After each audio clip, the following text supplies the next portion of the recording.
বললাম না মার ওটাতেই অসুবিধা। তো ঠিক আছে, তাই হোক। তাহলে চাঁদু এমনি এমনি একটু সিঁদুর পরিয়ে দিক। কেন?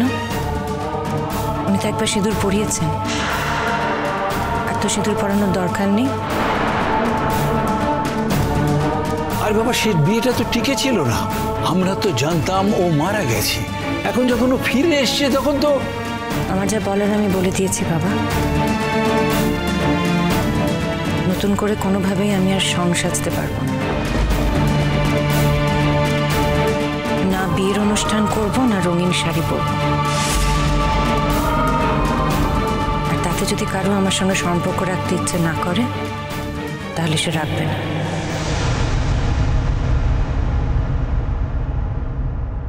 কি অলক্ষণে কথা। আচ্ছা আচ্ছা, আমি কমলিনীর সঙ্গে একবার একটু আলাদা করে বসবো। আশা থেকে তো কমলিনীর সঙ্গে আমি একবারও আলাদা করে কোনো কথাই বলিনি। কমলিনী, তোমার যা কিছু বলার আমাকে বলো, আমি শুনবো তোমার কি হয়েছে মনে। আমি বুঝতে পারি কমলিনী, তুমি আমার উপর অভিমান করে এই কথাগুলো বলেছ। তো তুমি একটা কথা বুঝতে পারছো না, আমার তো কিছু মনে ছিল না কমলিনী। আমার যদি এই বাড়ির ঠিকানাটা মনে পড়তো, আমি কি আসতাম না? আসতাম তো। আমি বুঝি এতদিন ধরে আমাকে না দেখে হঠাৎ এতদিন পর আমাকে দেখে তোমার মনে কষ্ট হয়েছে। তুমি ভাবছো যে এতগুলো বছর আমরা একসঙ্গে কাটাতে পারতাম, সে বছরগুলো যেন হারিয়ে গেছে, নষ্ট হয়ে গেছে, তাই না? না কমলি, বিশ্বাস করো, আমি সুদে আসলে তোমার সবটা উসুল করে দেব। দেখো তুমি, এই মাঝখানের এতগুলো বছরে আমার জীবন অনেক বদলে গেছে। আমার এই বদলে যাওয়া জীবন আর আমার আগের জীবন এক নয়।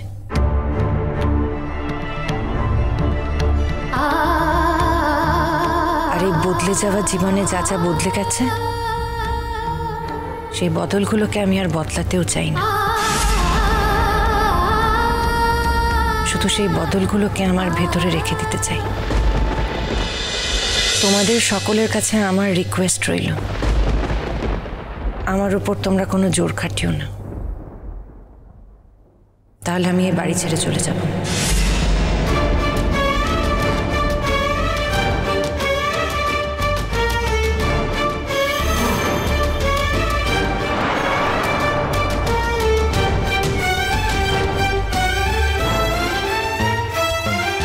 আরেকটা কথা, হেন্সফোর্থ সিঁদুর পরা, রঙিন শাড়ি পরা, এই বিয়ের অনুষ্ঠান, এই সমস্ত বিষয় নিয়ে কিন্তু আমি কারুর সঙ্গেই কোনো আলোচনা করব না।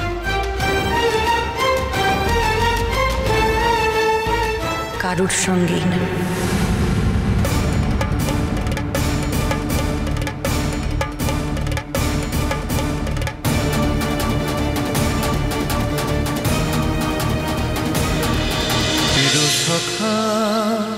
চিরসখা সোম থেকে রবি প্রতিদিন রাত ৯টায় স্টার জলসায় ও জিও হটস্টারে।